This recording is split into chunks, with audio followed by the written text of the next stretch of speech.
മാവേലി നാടു വാണിടും കാലം മനുഷ്യരെല്ലാരും ഒന്നുപോലെ. ഓ, എത്ര സ്വപ്നസുന്ദരമായ നാട്! പക്ഷേ ഇത്തവണ എൻ്റെ വരവിനൊരു പ്രത്യേകതയുണ്ട്. ഞാൻ സ്വർഗത്തിൽ നിന്ന് വന്നപ്പോൾ കർത്താവ് എന്നെ ഒരു ദൗത്യം ഏൽപ്പിച്ചിട്ടുണ്ട്. എന്താണെന്നല്ലേ പറയാം. ഇതൊരു വീട്ടിലെ കഥയാണ്, അല്ല നിങ്ങൾ എല്ലാവരുടെയും വീട്ടിലെ കഥയാണ്. അപ്പോൾ ശ്രദ്ധിച്ച് കേൾക്കണേ. ഈ കഥയിൽ നല്ലൊരു അപ്പനുണ്ട്, അമ്മയുണ്ട്, ചേട്ടനും കുടുംബവും, അങ്ങനെ ഒരുപാട് പേരുണ്ട്. പക്ഷേ നിങ്ങളാരും പ്രതീക്ഷിക്കാത്ത ഒരാൾ കൂടിയുണ്ട്. ആരാണെന്നല്ലേ? അയാൾ വരുമ്പോൾ ആരും പേടിക്കരുത് കേട്ടോ.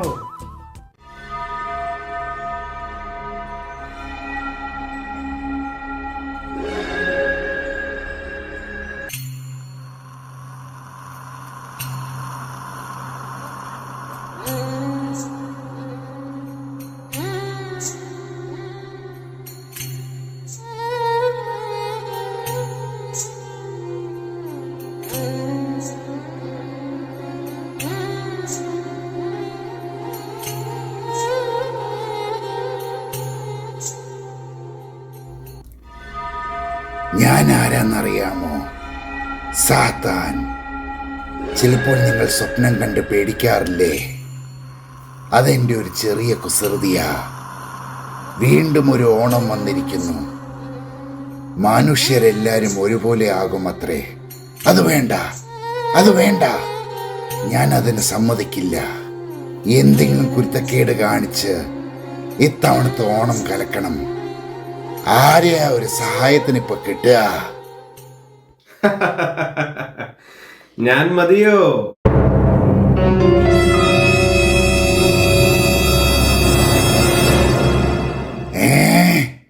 മാവേലിയോ? തനിക്കെന്താ ഈ ഭൂമിയിൽ കാര്യം? അതെന്ത് വർത്താനാ സാത്താനെ? ഞാനില്ലാതെ ഒരു ഓണാഘോഷമോ? പക്ഷേ ഞാൻ സന്തുഷ്ടനല്ല. നമ്മുടെ ഈ ജനത പഴയ പോലെ ഒന്നുമല്ല.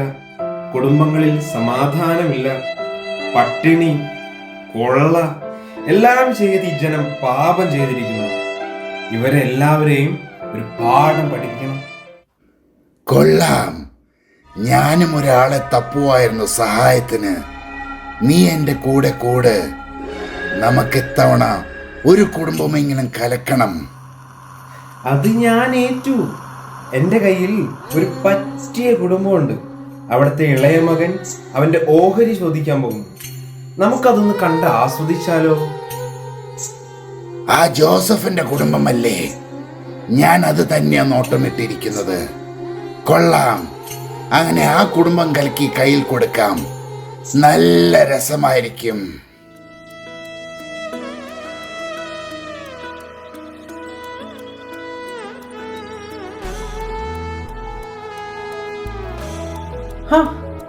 ഇത്തവണത്തെ വിളവ് ഗംഭീരമായിരുന്നു അല്ലേ ആബേൽ? ഇത്തവണത്തെ ഓണം ആഘോഷമാക്കാം. ദൈവം നമ്മളെ കനിഞ്ഞ് അനുഗ്രഹിച്ചിരിക്കുന്നു. അതെ അപ്പ, ദൈവം നമുക്ക് ഈ വർഷം സംവത്സരമായി അനുഗ്രഹിച്ചിരിക്കുന്നു. അടുത്ത 4-5 വർഷത്തേക്ക് നമുക്ക് ഒരു കുറവും ഉണ്ടാകുകയില്ല. ദൈവത്തിന് സ്തുതി, ദൈവത്തിന് മഹത്വം. അമ്മ, ആ ചക്കപ്രഥമൻ തയ്യാറായോ? അതെ അമ്മേ, പ്രഥമന്റെ മണ്ണടിച്ചിട്ട് കൊതിയാവുന്നു. ഒരു കൊതിച്ചി എത്ര കഴിച്ചാലും മതി വരില്ല. അല്ല, അവൻ എന്തി? ആരെയാ അമ്മേ? അമ്മ ആരെ അന്വേഷിക്കുന്നേ? വേറെ ആരാ? അമ്മയുടെ ഇളയ സന്താനം. കൂട്ടുകാർക്കോടൊപ്പം കറങ്ങി നടക്കുകയായിരിക്കും, അല്ലാണ്ട് എന്താവാൻ? അങ്ങനെ പറയല്ലേ മോനെ, അവൻ നിന്റെ അനുജനല്ലേ? അനുജനാണ് പോലും. ഈ വീട്ടിലെ അംഗമല്ലേ അവനും. അവൻ അപ്പനെ സഹായിച്ചാലെന്താ? എനിക്കും ഇല്ലേ ആഗ്രഹങ്ങൾ. പക്ഷെ ഞാൻ അങ്ങനെയാണോ? മോനെ, അവന്റെ പ്രായം അതല്ലേ. സമയമാകുമ്പോൾ എല്ലാം ശരിയാകും. അപ്പയും അമ്മയാണ് അവന് വളം വെച്ചു കൊടുക്കുന്നത്. ഒരു ദിവസം അവൻ കാരണം നിങ്ങൾ സങ്കടപ്പെടും. അങ്ങനെ പറയല്ലേ ചേട്ടായി, എല്ലാം ശരിയാവും. ഞാൻ മൂത്ത പുത്രനായി പോയില്ലേ? എല്ലാ ഉത്തരവാദിത്തങ്ങളും എന്റെ തലയിൽ. വിധി അല്ലാണ്ട് എന്ത് പറയാൻ?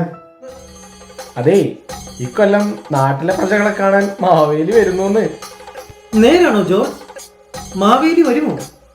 ആ, ഒരുക്കങ്ങളൊക്കെ തുടങ്ങിക്കഴിഞ്ഞു. ഇത്തവണ ഓണസദ്യ വൈശാഖിന് കൊടുക്കാനാണ് തീരുമാനം. അതെന്തായാലും നന്നായി. 3 കൂട്ടം പായസം ഉണ്ടായാൽ മതിയായിരുന്നു. ഇയാളുടെ പായസക്കൊതി ഇതുവരെ മാറിയില്ലേ? അതല്ല ജോർജ്, നീ ഒന്ന് ഓർത്തു നോക്കി.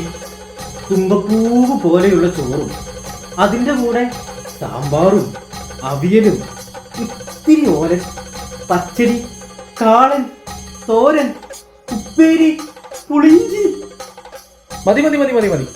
വെറുതെ മനുഷ്യനെ കൊതിപ്പിക്കാനായിട്ട് വന്നോളൂ. കണ്ടോ കണ്ടോ, ഇപ്പൊ നിനക്കും കൊതിയായില്ലേ? ഇത് തന്നെയാ ഞാനും പറഞ്ഞ. മറിയാമോളാണോ? കൊച്ചപ്പൻ പോവാണ്. എങ്ങോട്ട്? അങ്ങ് ദൂരെ ഒരു യാത്ര പോവുകയാണ്. അമ്മേ, കൊച്ചപ്പൻ പോവാണെന്ന്. ആങ്ങളാ, എങ്ങോട്ടാ പോകുന്നേ? അമ്മേ, അമ്മേ! എന്താ എന്താ മോളെ, എന്താ ഇങ്ങനെ അലറി വിളിക്കുന്നത്? കൊച്ചപ്പൻ പോവാണെന്ന്. എന്ത്? അപ്പാ, എനിക്ക് ഒരു കാര്യം സംസാരിക്കാനുണ്ട്. ആ ജോയൽ, നീയോ? എന്താ മുഖത്തൊരു ഗൗരവം? കാശ് വരുന്നു വേണം? വേണം, എനിക്ക് എന്റെ ഓഹരി വേണം.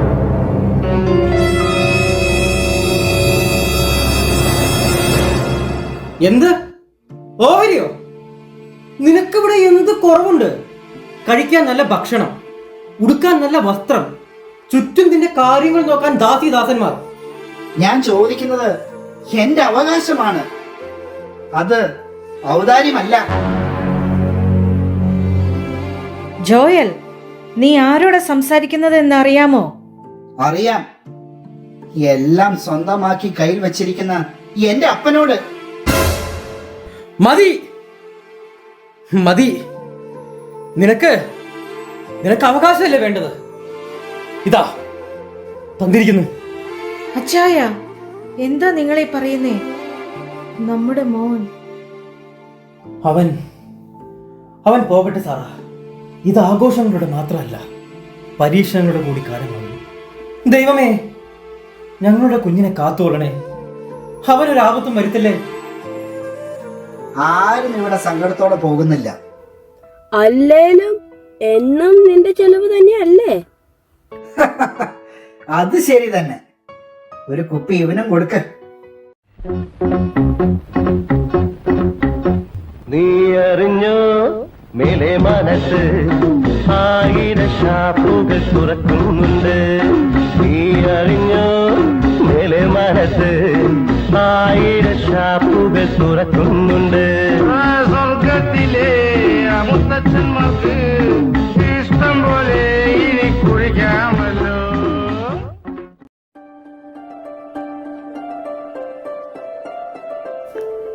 അതെ, എനിക്ക് ഒരു സമ്മാനം തരാമെന്ന് പറഞ്ഞിട്ട് ചുമ്മാ പറ്റിക്കുവാണോ? ഇന്ന് വളങ്ങൂർ CBDയിൽ ഒരു അടിപൊളി ഗൂച്ചി ബാഗ് കണ്ടു. വാങ്ങിച്ചു തരുമോ? അതിനെന്നാ, വാങ്ങിച്ചു തരാലോ. എന്റെതെല്ലാം നിനക്കുള്ളതല്ലേ? അത് ചുമ്മാ. ആ സാറയ്ക്ക് നീ സ്വർണ്ണമോതിരം വാങ്ങിച്ചു കൊടുത്തല്ലോ. അത് സ്വർണ്ണ മോതിരം. നിനക്ക് ഞാൻ ഡയമണ്ട് വാങ്ങിച്ചു തരും. ഡയമണ്ട്. ആ, അതും മതി. വേഗം വാ, ചന്തയിൽ നിന്ന് ചരക്കെടുക്കാൻ നേരമായി അറിയില്ലേ? വേഗം വാടി, അല്ലെങ്കിൽ മുതലാളി ദേഷ്യപ്പെടും. നാളെ പൊന്നൂണും അല്ലേ, പൂക്കളും പച്ചക്കറിയിലെല്ലാം വാങ്ങിക്കണ്ടേ? അത് ശരിയാണല്ലോ. ഇത്തവണത്തെ ഓണം അടിപൊളിയാക്കാൻ ഏമാന്റെ വീട്ടുകാർ എല്ലാം വരുന്നുണ്ട്.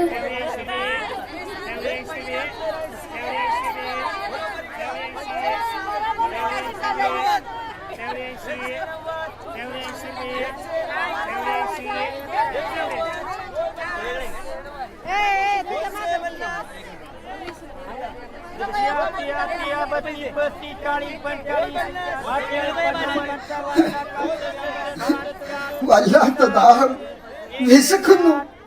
കയ്യിലിരുന്ന കാശെല്ലാം തീർന്നു. എന്റെ കയ്യിൽ ഒന്നുമില്ല. എനിക്കിത് എങ്ങനെ സംഭവിച്ചു? ഏമാനെ, വല്ലതും കഴിക്കാൻ തരണേ. 4-5 ദിവസമായി ജലപാനം കഴിച്ചിട്ട്. വല്ലതും തരണേ. വെറുതെ ഇരുന്നാ തിന്നാനും കുടിക്കാനും ഒന്നും കിട്ടില്ല. പണിയെടുക്കണം. എന്റെ കൂടെ വന്നാൽ പണി തരാം, ഭക്ഷണവും ഉണ്ടാകും. ഞാൻ എന്തും ചെയ്യാൻ തയ്യാറാണ്. എനിക്ക് കഴിക്കാൻ എന്തെങ്കിലും തന്നാൽ മതി. എന്നാൽ വാ. ശരിയാ, മുതലാളി അവനെ കൊണ്ട് പണിയെടുപ്പിച്ച് അവന്റെ നടു വളഞ്ഞു. ശമ്പളവുമില്ല, കഴിക്കാൻ വെള്ളം കൊടുത്താലായി. മുഴു പട്ടിണി. അതെ, സംസാരിച്ചോണ്ട് നിന്നാ നേരം പോകും. നമുക്ക് പൂക്കളും ഇട്ട് തുടങ്ങണ്ടേ?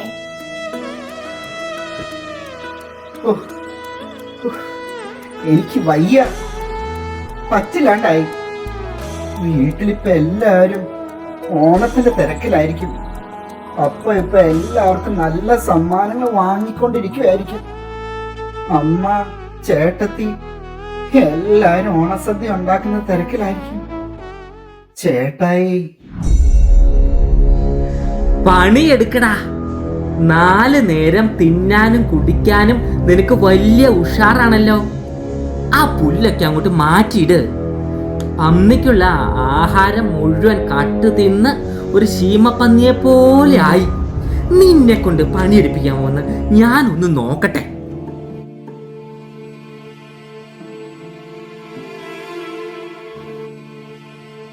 എനിക്ക് പോകണം.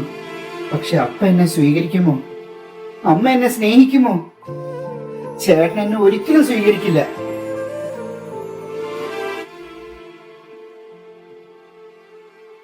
എന്തു പറ്റി മോനെ? നിനക്ക് എന്താ ഒരു വല്ലാത്ത ഉദാസീനത? അറിയില്ല അപ്പാ, എനിക്ക് എന്തോ ഒരു വിഷമം പോലെ. പഴയതുപോലെ ഒന്നിനോടും ഒരു താല്പര്യമില്ല. എനിക്കറിയാം. ജോയലിനെ ഓർത്തല്ലേ? 1 വർഷമായില്ലേ എൻ്റെ കുഞ്ഞു പോയിട്ട്. അവൻ എവിടെയായാലും സന്തോഷത്തോടെ ഇരിക്കട്ടെ. അതിന് ദൈവത്തോട് പ്രാർത്ഥിക്കാം. മകനെ, എൻ്റെ മകനെ, നീ തിരിച്ചു വന്നു. നീ വരുമെന്ന് എനിക്കറിയാമായിരുന്നു. എൻ്റെ ദൈവം എന്നെ കൈവിടില്ലെന്ന് എനിക്ക് ഉറപ്പുണ്ടായിരുന്നു. അപ്പ, ഞാൻ അങ്ങയോടും എന്റെ കുടുംബത്തോടും പൊറുക്കാനാവാത്ത പാപം ചെയ്തിരിക്കുന്നു.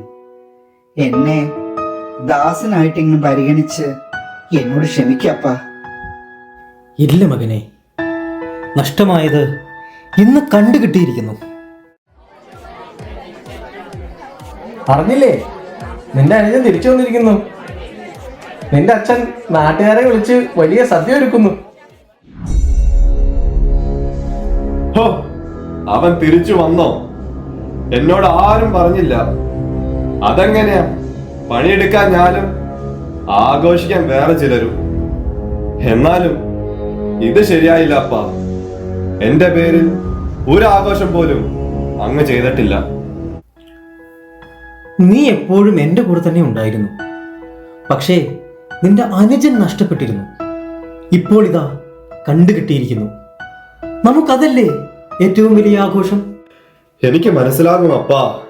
പക്ഷേ ഇത്രയും നമ്മളെ വേദനിപ്പിച്ചിട്ടും അവനോട് ക്ഷമിക്കുക എന്ന് പറഞ്ഞാൽ. ചേട്ടായി, എന്നോട് ക്ഷമിക്കുക. ഞാൻ എന്റെ തെറ്റ് മനസ്സിലാക്കുന്നു. എനിക്ക് ചെയ്തു തന്ന എല്ലാ കാര്യങ്ങൾക്കും അങ്ങയോട് ഞാൻ കടപ്പെട്ടിരിക്കുന്നു. സാരമില്ല, നിന്റെ തെറ്റുകൾ നീ തിരിച്ചറിഞ്ഞില്ലേ? അത് മതി.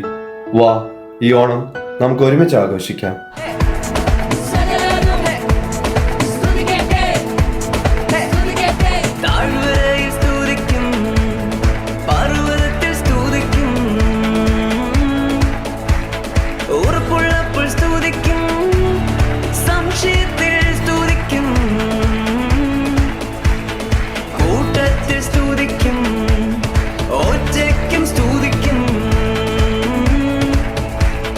ശത്രുവിനെ മുക്കും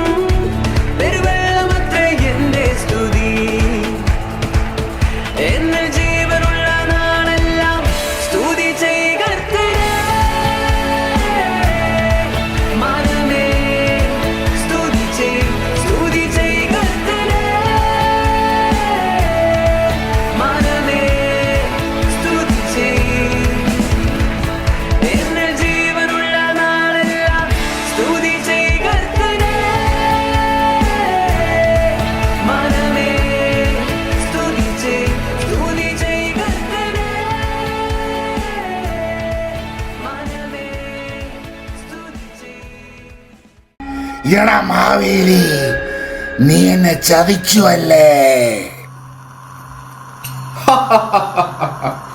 ചതിച്ചെന്നോ? എന്താ ഈ പറയുന്നേ? മിണ്ടരുത് നീ എന്നെ പറ്റിച്ചു. ഈ ഓണം എനിക്ക് ഒന്നും നേടാൻ സാധിച്ചില്ല. ദൈവത്തിന്റെ മക്കൾ സന്തോഷമായി തന്നെ ജീവിക്കുന്നു. ഇതിന് ഞാൻ നിന്നെ വെറുതെ വിടില്ല മാവേലി. അതേ സാത്താനെ, അങ്ങ് എന്ത് വിചാരിച്ചു? ഞാൻ യഹോവയായ എന്റെ ദൈവത്തെ തള്ളിപ്പറയുമെന്നോ? എന്നെ ഈ തവണ ഇങ്ങോട്ട് വിട്ടത് തന്നെ നിന്നെ ഒരു പാഠം പഠിപ്പിക്കാനാണ്. സബാഷ് മാവേലി, സബാഷ്. ഞാൻ വീണ്ടും വരും. അന്ന് നിനക്ക് രക്ഷപ്പെടാൻ പറ്റില്ല.